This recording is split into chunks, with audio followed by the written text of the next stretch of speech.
So today I had my first of several autism assessments, and I thought I would share some of my thoughts and feelings while they're fresh on my mind.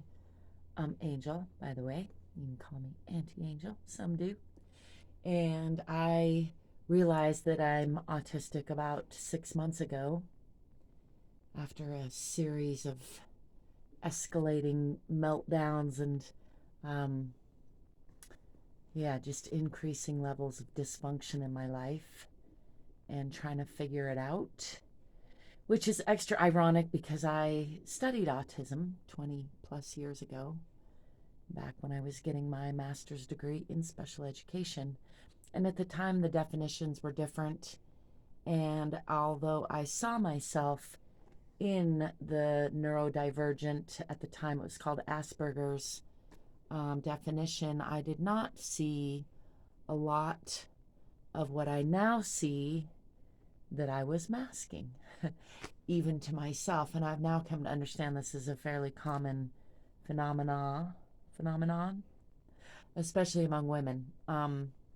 So back to today, my first assessment, which was with autism specialist here in New Mexico in Albuquerque, and I made these appointments 6 months ago, and they were the soonest that I could get in to see anyone, to try to find a therapist to talk to, really, to process this. And now I just realized this week that these appointments this week, and I had some other things already scheduled. I tried to see if I could reschedule the couple of them that are on Friday, but they are scheduling 10 months out now. So that's one thing I noted, is that the increase in prevalence and the perhaps coinciding with the decrease in services. That's hard to say, but there are not many services here in New Mexico, and there is certainly a need. And I felt quite a bit of guilt or shame, or, it was one of the struggles I had to get through to even make the appointment, because I'm aware that it's a place that serves children for the most part, and there just aren't any services for adults.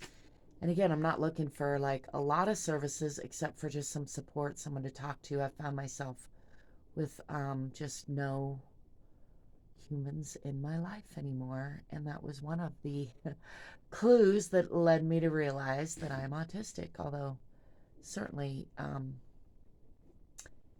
that there could have been other explanations. And I think it's complex. I don't think that's the only thing going on here, but I think it is one of the main things contributing to a lot of the dysfunction in my emotional regulation and in my relationships.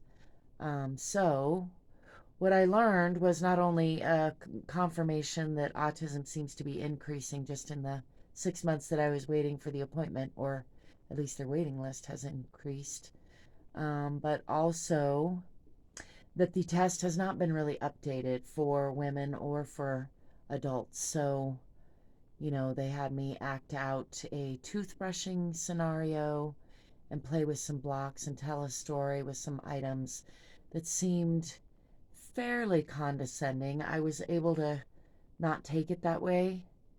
Um, and I will say the assessor, the very young man who did the assessment, was very nice and made me feel at ease, and didn't I didn't feel judged for my emotional dysregulation. And I thought he probably did a good job. I don't have any basis for comparison. um, I did find those parts of the test interesting, and I can't help but wonder how accurate it can possibly be. Of course, I have no way of knowing what he's really scoring. And I did ask him about the female and adult thing, and he sort of gave me a vague answer that did help me feel better in the moment, which I had basically asked him to help me with, but didn't really give me any clarifying details. And when I've looked it up since then, I don't see any evidence that it's really been adjusted in a convincing way, at least that I saw so far. It was a very emotionally taxing thing, not surprisingly, really, just thinking about it. I have a lot of PTSD from the various medical um, establishments and from the thought of institutions and the state, anything state run at all. So it was a lot of shaking and trauma and vibrating in my body. So that made for a lot of weeping. So that made it extra difficult to get through and extra taxing on my body. But I did get through it. And I will say at the end, when I walked out, I felt some sense of relief at having gotten through it. And I think I felt less dysregulated toward the end, and than I did at the beginning. I was definitely very dysregulated. Pardon me. I think a lot of that was the PTSD, just from thinking about it a lot or overthinking it, and previous experiences, and just the unknown, of course. I'm still not really sure how I'm gonna feel when I get a diagnosis or don't. Like depending on what they say. And I still have several more evaluations to go through. I feel pretty positive about them. I was able to look up the people that I'm going to see, 2 young women on Friday, and they seem competent and friendly from their bios online.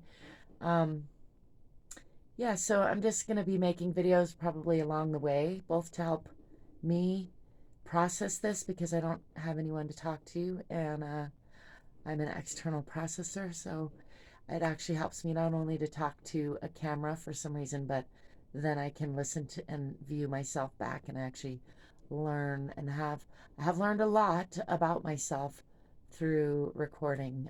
It's an interesting little caveat. I notice a lot of people with autism on YouTube, and maybe, I mean, obviously the algorithm is showing me people of my kind, and that's part of it, so it's hard to really get a perspective on the increase that I'm seeing. Let me know what you think of that. Do you think do you notice more and more people with autism? And do you think that is, if you do you think it's more the algorithm noticing that you're identifying that way, if you are, or perhaps love someone or have someone in your life with autism, or are just curious, as I think increasingly my friends are now that I'm talking about it a lot. So I would like to know what your perspective is on that. If you have anything to share or any questions, feel free to put that in the comments. Thanks for joining me, and thanks for being you. Thanks for letting me be me. I'll be seeing you. Ciao for now.